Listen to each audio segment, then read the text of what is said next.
श्री क्षेत्र पैठण केवळ महाराष्ट्राच्याच नव्हे तर भारताच्या नकाशावर ठळक आध्यात्मिक ओळख दर्शवणारं शहर. एकेकाळी 7 वाहनांची राजधानी म्हणून प्रसिद्ध असलेल्या ऐतिहासिक पैठण शहराला संत एकनाथ आणि संत ज्ञानेश्वर महाराज यांच्या वास्तव्यामुळे धार्मिक व आध्यात्मिक ओळख मिळाली. या ठिकाणी भरणाऱ्या नाथषष्ठी महोत्सवाला विशेष महत्त्व असून पंढरपूरच्या आषाढी एकादशीनंतर महाराष्ट्रातला हा दुसरा मोठा महोत्सव मानला जातो.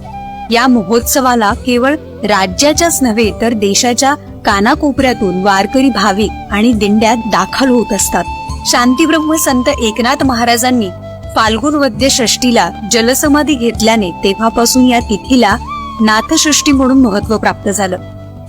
नाथांच्या हयातीत देखील जनार्दन स्वामींची जन्मतिथी म्हणून षष्टीला नाथ महाराज महत्त्व देत असत. जनार्दन स्वामींची जन्मतिथी, नाथांची जन्मतिथी, नाथांची निर्वाण तिथी, नाथ व जनार्दन स्वामींची भेट आणि नाथांना दत्तात्रेयांनी दिलेले दर्शन हे 5 पंचपर्वण योग या तिथीला घडल्याने षष्टीला मोठं महत्त्व प्राप्त झालं.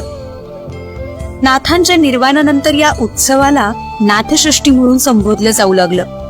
वसंत पंचमी पासूनच षष्ठी महोत्सवाला सुरुवात होते. तुकाराम बीजेच्या मुहूर्तावर द्वितीयेला नाथवाड्यातील रांजणात नाथवंशजांच्या हस्ते पहिली मानाची घागर टाकली जाते.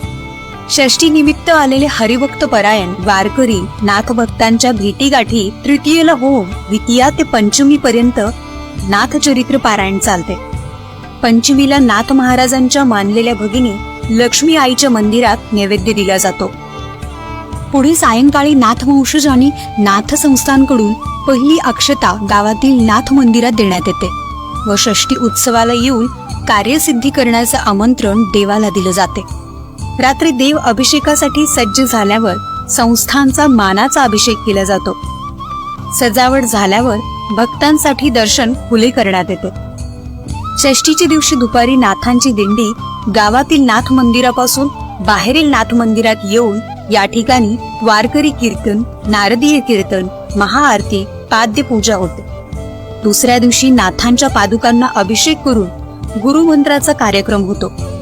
तिसऱ्या दिवशी अर्थात कालाष्टमीला सूर्यास्ताच्या वेळी दहीहंडी फोडून अभंगाने कार्यक्रमाची सांगता होते. काला झाल्यावर दुसऱ्या दिवशी लळीत आणि महाआरतीच्या कार्यक्रमाने षष्ठी महोत्सवाची समाप्ती होते. अलीकडील काळामध्ये षष्ठी महोत्सवाने काट टाकली असून भाविकांसाठी आणि दिंड्यांसाठी अनेक सोयी सुविधा निर्माण केल्या जात आहेत. यासाठी संत एकनाथ महाराज ट्रस्टचे अध्यक्ष तथा मंत्री संदीपानजी घुमरे साहेब स्वतः लक्ष घालून असतात. त्यांच्या माध्यमातून भाविकांना व दिंड्यांना राहण्याची, खाण्यापिण्याची आणि इतर सोयी सुविधांची व्यवस्था उत्तमरित्या केली जाते. पूर्वी ठराविक लोकांमध्ये काला मंदिरामध्ये होत असे. यामुळे बाहेरील प्रचंड समुदाय असलेल्या भाविकांना हा काला बघता येत नव्हता आणि त्याचा आनंदही घेता येत नव्हता. ही अडचण लक्षात घेऊन मंत्री संदीपानजी घुमरे साहेब यांनी ही परंपरा मोडीत काढत काला बाहेर ठेवण्यास सुरुवात केली आणि काला सर्वांसाठी खुला केला. त्यामुळे काल्याचं कीर्तन आणि काल्याचा कार्यक्रम आता मंदिरासमोर भव्य डोम मध्ये पार पडतो. याचे फलित म्हणून प्रत्येक भाविकाला काला सोहळ्याचा आता आनंद घेता येत आहे. यासाठी स्वयंसेवकांसह पोलीस यंत्रणा देखील कार्यरत असते.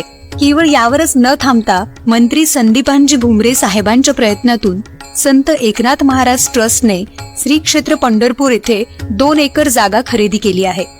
नाथ महाराजांची पालखी पंढरपुरात गेल्यावर पालखीची आणि वारकऱ्यांचीही सोय व्हावी या उदात्त हेतूने या जागेवर मठाची उभारणी करण्यात येणार आहे. मंत्री भुमरे साहेब यांच्या प्रयत्नातून सदरील जागेवर भव्य आणि सर्व सुविधांयुक्त एकनाथ महाराजांच्या नावे मठ उभारण्यात येणार असून हा मठ पालखीसह वारकऱ्यांसाठी नक्कीच उपयुक्त ठरणार आहे.